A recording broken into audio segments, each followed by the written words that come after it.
Devin Haney versus Regis Prograis. And the new Devin Haney beats Regis Prograis.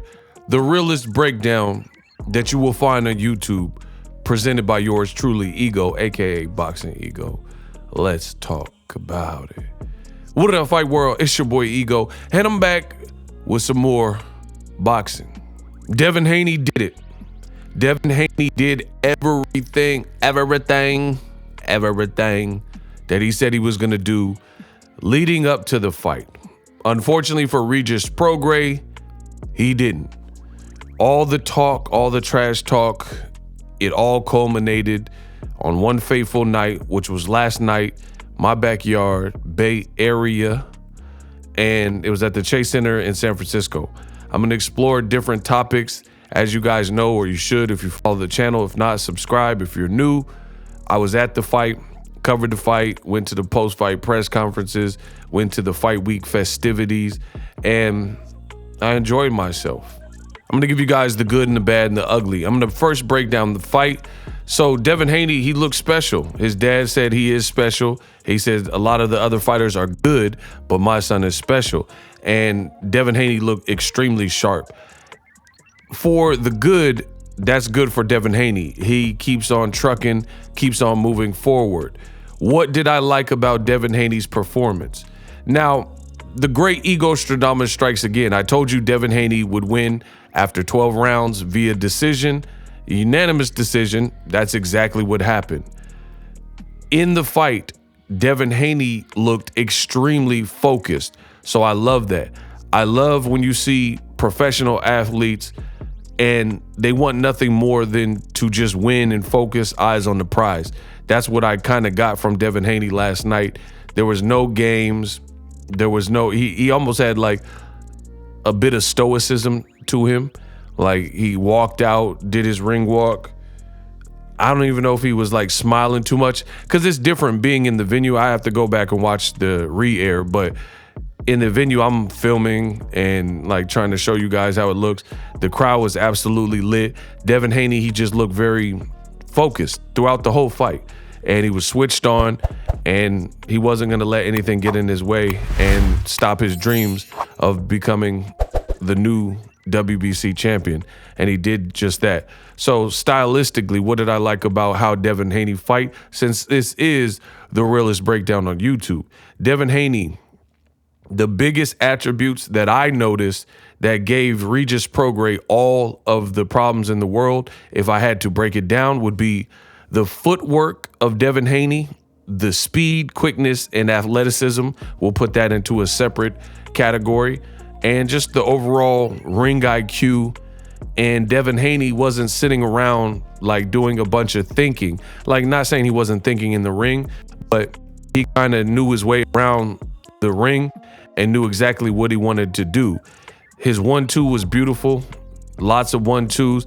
And it's sad because the fight was so non-competitive and one-sided, I can't even really tell you strategically much that Regis Prograis did. So some people, they got mad that I picked Devin Haney to win this fight. And then the great Ego Stradamus shows you I am boxing. I know what I'm talking about. People kept saying, oh, you're a Haney lover and all this weird stuff in the comment section because I picked Devin Haney, but what I said actually happened. So at the end of the day, you got to choose. Who do you believe in? I don't say stuff for my health. I don't just get on the mic and say a bunch of goofy stuff that I don't believe. I told you Devin Haney would win this fight. I think a bad game plan from Regis Prograis from before the fight even started. What do I mean? What I mean is Regis Prograis and his team, they kept talking about power, and I knew that would be a potential downfall. Power, power, power, power this, power that.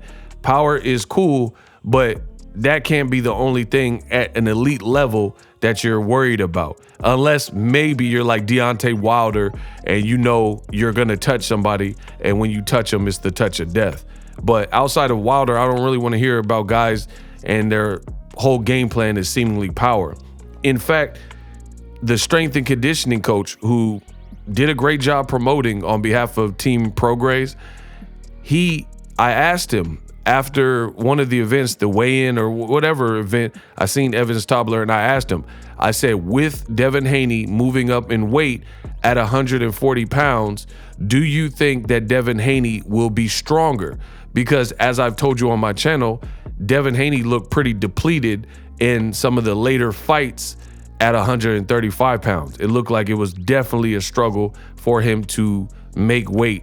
It didn't look comfortable, right? As his body maturities got older, maybe in his offseason, he's gaining some weight. And Regis's guy, his strength and conditioning guy, says, nah, Devin don't have power. He'll never have power. And I'm a strength and conditioning guy. You're not going to get power.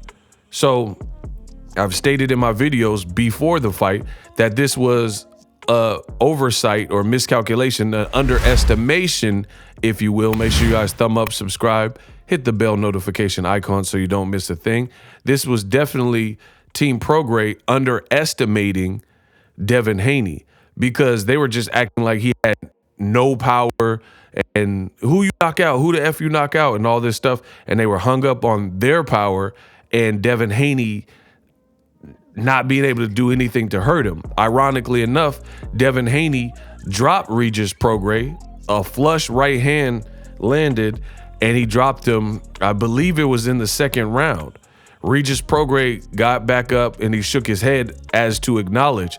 Me personally, I hate when fighters do that. I don't like when you get whooped in a round and then you're going back to your corner and your fighter that just whooped you is going back and then you dap gloves, or Regis getting dropped and then shaking his head. I feel like that's all bad body language. And you got to be, boxing is a brutal and grueling sport. You got to be super competitive and have a poker face. So the fact that Regis, I know this seems small to some people, but I look at everything, all the minute details.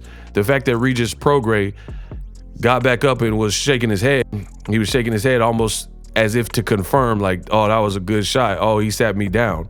So you did all this talking about Devin Haney lacks power and this and that, and you got dropped and you got hurt throughout the fight on more than one occasion. So it was really masterclass stuff from Devin Haney all across the board. Footwork, ring IQ, the 1-2. I wish Devin Haney, I kept calling for it as I was watching the fight.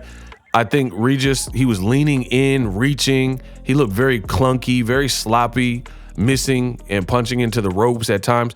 I think Devin Haney should have shot the uppercut more if I had to have a critique.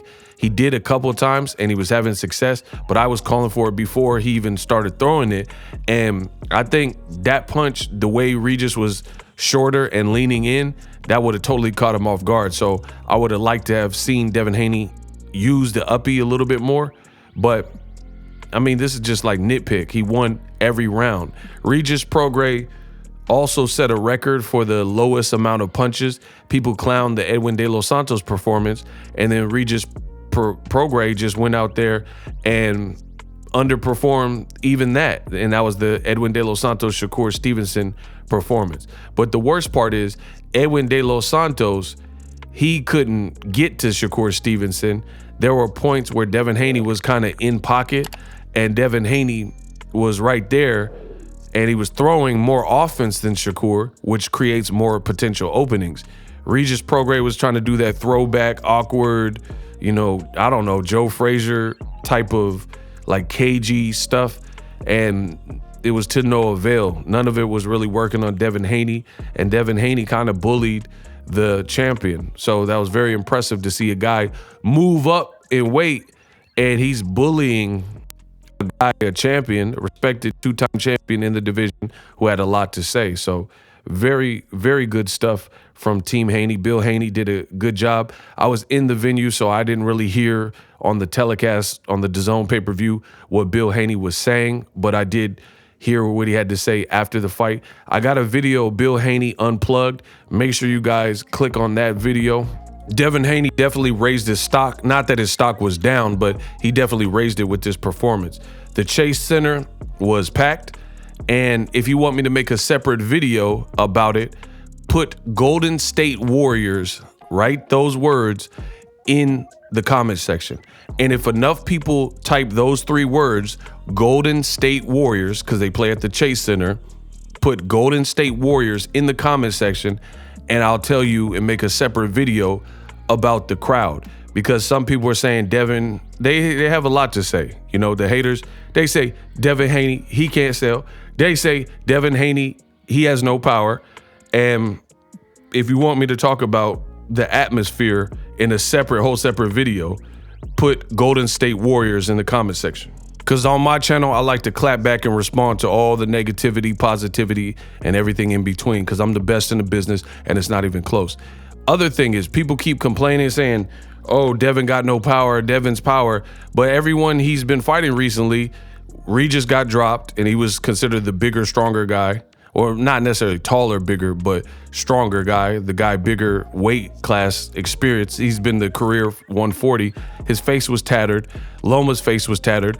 If you want a separate video about the power aspect, put Devin Power. Just put Devin's Power or Devin Power in the comment section, and I'll be sure to make those 2 videos. All in all, it was a very great main event. Devin Haney did his thing. Masterclass performance. It's bad for Regis Prograis. So that's all I got to say is I don't have a critique about his performance. The performance was pretty easy for anybody who has listened to this video or looked at highlights. He just didn't perform. All the smack talk, all the trash talk, he didn't live up to it. I'm not in the business of going out of my way to kick a man while he's down. Regis Prograis also gave credit to Devin Haney, and they hugged it out. It is what it is. He underperformed. The bad thing is, he's had back-to-back very abysmal performances. The Zorilla performance, and then now the Devin Haney performance was even worse because he gets dropped and buckled and hurt, said Devin had no power, great buildup, a lot of trash talk and animosity before. So Regis, he's 34, 35 years old. He got to do some soul searching, because who wants to have in the sport of boxing 2 back-to-back performances where you did lose officially, and then you arguably lost to the Zorilla. So that really sets you back a bunch, and you lost your belt. So congratulations to Devin Haney. Regis Prograis was game, but Devin Haney was just the better boxer, the better man that night. Let me know how I did in this video. The best breakdown in YouTube. That's me. And I'm out.